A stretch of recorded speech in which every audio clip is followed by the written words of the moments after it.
Bonjour mes chers compatriotes, moi c'est Alain Roger-Pagou, je suis le président de la diaspora camerounaise ici à Stockholm.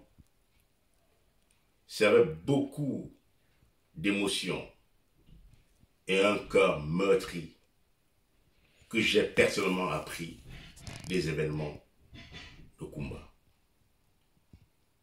À la vue des vidéos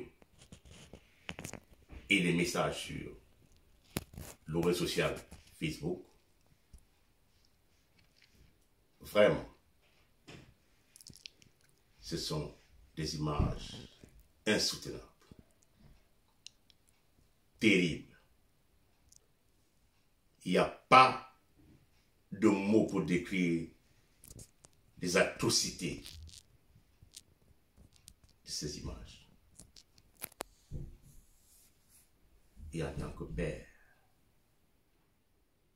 je suis complètement meurtri. Nous pensons que ces gens-là, je préfère les appeler comme ça, ont franchi la ligne rouge. Il est hors de question que les Camerounais continuent à mourir. Ces enfants n'ont pas mérité la mort. Ils ne méritaient pas la mort. Ils voulaient tout simplement s'éduquer et devenir des citoyens exemplaires. D'aucuns médecins, d'aucuns ingénieurs, d'aucuns enseignants, d'aucuns politiciens. Voilà que, en un samedi, tout s'est arrêté. Le temps s'est arrêté. Qu'on le veuille ou pas, le temps s'est arrêté pour tout le Cameroun. Et nous pensons qu'il est temps que chacun prenne sa responsabilité. En commençant par les hommes politiques au Cameroun, qui tirent le profit, n'est-ce pas, de cette guerre, si on peut appeler ça comme ça. Parce que il est acceptable qu'on ait des velléités sécessionnistes, mais à devenir un gang de criminels qui commettent des atrocités à longueur de journée, au vu et au su de tout le monde, et même des organisations internationales qui, ma foi, les protègent plutôt. C'est extraordinaire. Que devient le monde? Il est temps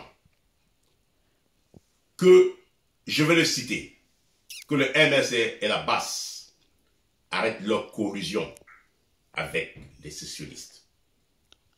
Zongan l'a dit au sorti de la prison que la seule chose de bien qu'ils ont eu en prison, c'est le rapprochement avec les Amazoniens. Il a dit, et c'est dans toutes les vidéos, hein, c'est de partout, hein, on le sait. Donc quelque part, comme toi tu es responsable, en tant que président de MRC, du sang de ses enfants. Et ceci est très important. Il est temps que la diaspora prenne son habilité. Parce que tous les commanditaires vivent parmi nous. On les connaît. On connaît leur adresse. On sait où ils vivent. Il y en a en Belgique, en Norvège, aux États-Unis, en Angleterre, en Allemagne, ils sont partout. Nous le connaissons tous. Et le cas de Yabacho est un cas que nous avons pris personnellement en main. Car nous avons pris contact avec l'ambassade de Belgique, l'ambassade de Norvège en Suède, qui nous a renvoyés auprès du responsable Afrique et du Cameroun à Oslo, auprès du ministère des Affaires étrangères. Mais malheureusement, elle était en déplacement et elle reprenait le travail le 18. Donc dès la semaine prochaine, nous allons l'appeler pour voir dans quelle mesure nous allons user toutes nos diplomaties et tous nos moyens pour qu'Ayabacho soit renvoyé au Cameroun. Il est hors de question, et je le répète, hors de question, que la Norvège, qui est le pays qui décerne le prix Nobel de la paix, abrite à son sein un criminel, un voyou, en la personne de Yabacho. Si la Norvège veut continuer à avoir la notoriété qu'elle a aujourd'hui du décennie au prix de la paix, la Norvège doit nous renvoyer à Yabacho au Cameroun pour qu'il vienne payer de ses crimes. Pour le cas de Eritato, nous avons l'information que le FBI a pris le dossier en main. Nous espérons que les jours à venir, il sera renvoyé au Cameroun. Ainsi de suite, et le reste. Je ne finirai pas mon propos sans transmettre mes condoléances aux familles attristées et à tout le peuple camerounais. Nous prions Dieu que la paix revienne rapidement au Cameroun. Et nous appelons aussi le gouvernement de M. Biya de tout faire pour mettre fin à cette guerre.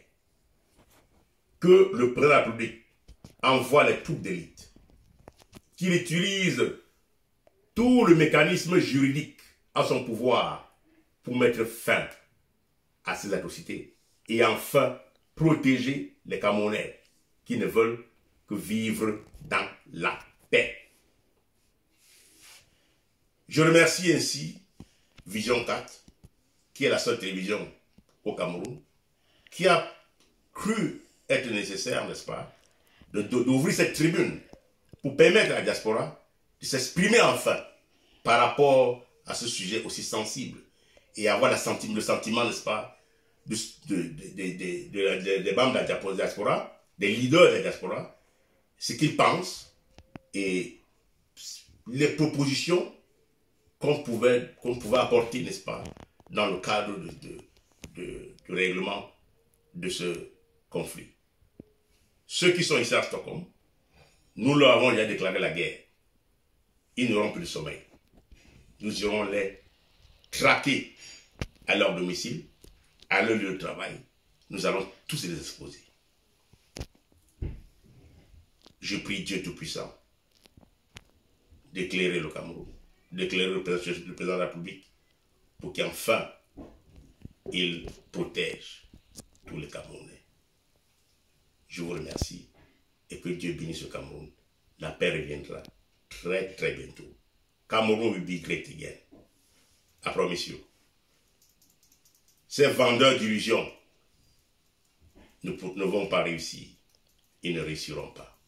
Nous allons leur barrer le chemin. Merci.